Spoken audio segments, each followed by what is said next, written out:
Bugünkü dərsimiz yerin öz oxu ətrafında hərəkəti, yerli vaxt və qurşaq vaxtı haqqında danışacağıq. Yer öz oxu ətrafında hərəkətini bilirik ki, qərbdən şərqə doğru hərəkət edir və bunun nəticəsində də günəş şüaları yer kürəsini şərqdən qərbə doğru işıqlandırır. Yer öz oxu ətrafında hərəkəti zamanı deməli 360 dərəcə dönür. 360 dərəcəni isə deyirik ki, 360 dərəcəni 24 saat ərzində dönür. Deməli 1 saata 15 dərəcə dönür. 1 saatımız isə 60 dəqiqədir. Deməli 60 dəqiqəyə 15 dərəcə döndü. Bu zaman tapırıq ki, 4 dəqiqəyə 1 dərəcə dönür. Və yaxud da ki, 1 dərəcəni 4 dəqiqəyə dönür. Biz bilirik ki, yer öz oxu ətrafında hərəkəti zamanı yerli vaxt yaranır.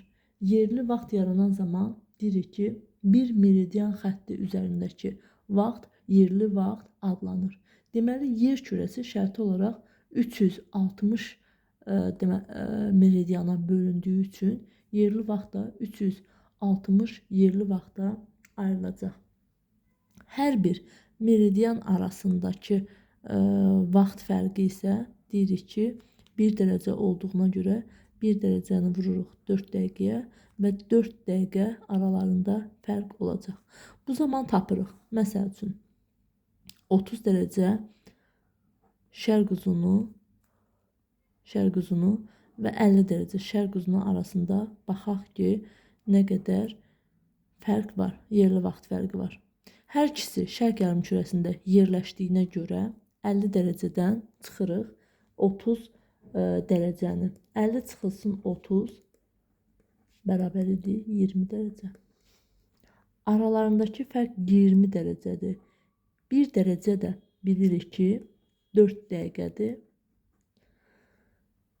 dəqiqədir. Onda 20 dərəcə vurulsun 4-ə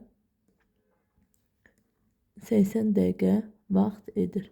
Bunu isə saata çevirəndə 60-a bölürük. 1 saat 20 dəqiqə edir.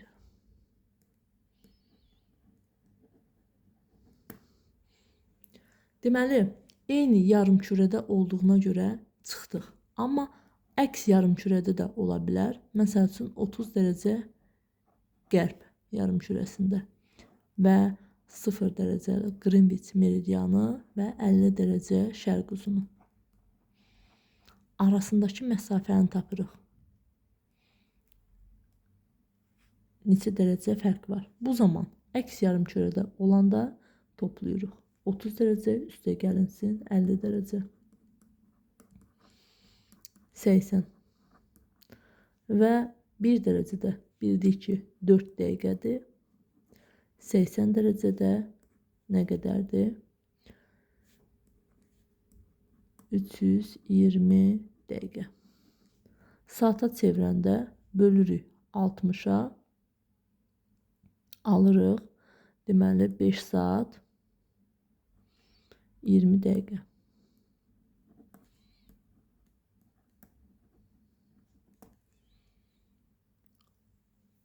Buradan bildik ki, hər bir meridian üzərindəki vaxt, məsəl üçün 50 dərəcə şərq uzunluğu üzərindəki vaxt, deməli hər yerdə, şimalda da, cənubda da vaxt eynidir. Və bu yerli vaxt adlandırılır. Qurşaq vaxtı nədir? Biz dedik ki, yer kürəsi öz oxu ətrafında tam bir dövrəni 24 saata baş vurdu və 24 saat ərzində də deməli 360 dərəcə döndü və 360 dərəcədə də 24 də saat qurşağına bölünür. Tam dövrəni 360 dərəcəyə başa vurduğuna görə 24 saat qurşağı yarandığını bildik buradan və bu da ki 12 şərqdə, 12-si isə qərb yarımkürəsində yerləşən saat qurşaqları oldu.